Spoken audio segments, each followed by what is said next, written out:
Yeah, well, it looks like it's panic time for the Democrats. Everything seems to be falling apart. Their Marxist agenda is stalled in the Senate. Biden doesn't know where he is or what he's saying half the time. And now their queen, cackling Kamala, is politically imploding with every passing day.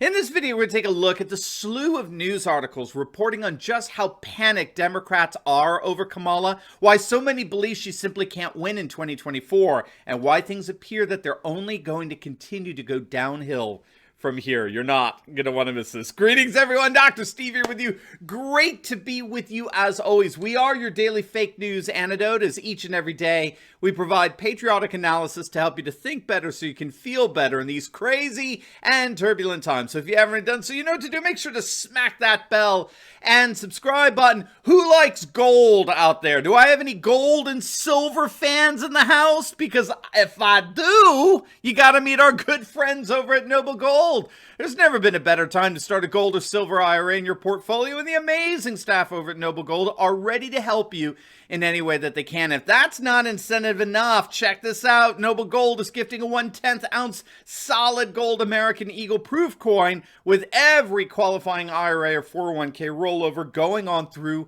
in July. So do not wait. Click on that link below or visit their website at noblegoldinvestments.com or give them a call at 877-646-5347. Make sure to mention my name, Dr. Steve.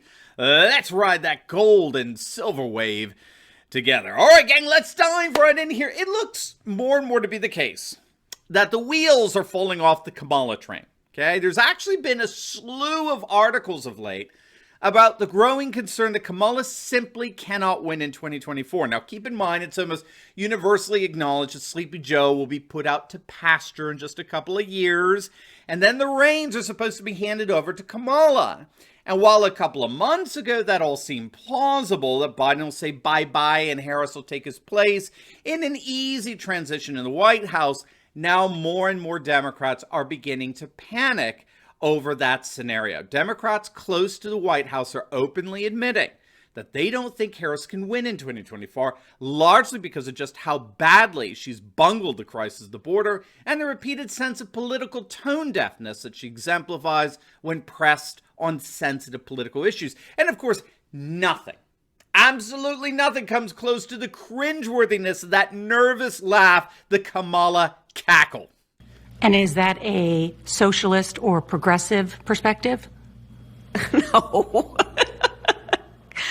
The Federalist senior editor Molly Hemingway has called out this ridiculous Kamala cackle, pointing out how obviously awkward and weird it is. And it comes across to the viewer that she just simply doesn't take these political issues seriously. Her reaction is completely disproportionate to the seriousness of the issues at hand, like the horrific crimes and the human wreckage that's happening right now as we speak at the southern border. By the way, I don't know if you know this, but gamblers have a term for her nervous laugh. They call it a tell. A tell is a change in the gambler's behavior, demeanor, that gives the other players a clue as to what's in his or her hand. It's the opposite of a poker face. So this is the worst tell, perhaps, in the history of politics. The Kamala cackle. It's just so cringeworthy. And the polls are starting to bear out these concerns that the Democrats have with her. According to the Real Clear Politics aggregate, Harris has a favorability rating of only 44%. Nearly 47% have an unfavorable view of her. The YouGov poll in that aggregate actually has her favorability down to 44% and her unfavorability up to 51%. And so politically, that translates into a very, very vulnerable candidate. Even the New York Times is admitting that once Joe backs out in 2024, there will be countless other candidates rising up for the Democrat nomination. It could be nothing less than a Hunger Games primary season, which, by the way, bodes very well for the Republicans. The Republicans have two clear contenders for 2024, right? That's President Trump, of course, and Ron DeSantis of Florida. All the polls show that those two stand far and above any other contender. And according to Helmut Norpohl's primary model, the candidate that wins by the largest margin in the primaries almost always goes on to win the general election. And now, as if to pour salt on the wound, there are reports that Harris's staff is in revolt. She's literally getting it from all sides here. LifeSet is reporting that Democrats have confirmed that cackling Kamala's staff hates her. The White House holds a grudge from the primaries against her, and apparently many in the White House think she's an airhead show pony. And even formerly loyal California media is dropping her like a live grenade. And when all is said and done, it's because she's inexperienced, she's unqualified, and on top of all that, apparently she's got a terror as a chief of staff. Fox News is reporting, quote, as Vice President Kamala Harris contends with intense scrutiny over her handling of the border crisis and other key issues, members of her staff are experiencing low morale and struggling to communicate with top staffers, according to multiple reports on Wednesday. Communication issues and distrust between aides and senior officials on Harris's team, including her chief of staff, Tina Flournoy, have contributed to a tense and at times dour office atmosphere. Politico reported this, citing interviews with 22 current and former aides. Again, according to Fox, the issues were apparently exemplified during Harris's recent trip to the border, that disaster. Some of Harris's aides and other Biden administration officials, including those responsible for actually booking her travel arrangements, were, quote, left scrambling by her decision earlier this month to travel to El Paso. Much of the criticism was directed at Flournoy, who aides claimed has limited access to Harris and contributed to a culture, quote, where ideas are ignored or met with harsh dismissals and decisions are dragged out. Now, we know here on this channel why she traveled to El Paso. She went to El Paso rather than, say, McAllen or other towns in the Rio Grande that are being directly affected by the border crisis. And you'll definitely want to check out a video I did on Kamala getting utterly humiliated in Texas. And the humiliation was twofold. It wasn't just the number of protesters that showed up flooding her arrival, excoriating for waiting so long to visit the border and the Biden administration's total and complete incompetence at the border. It was also the fact that the town of McAllen, which is 85% Latino and voted for Biden by 20 points in November, has just defected. They voted for their very first conservative Republican since 1997. They've had it with Biden and Harris in the ridiculous open borders fiasco.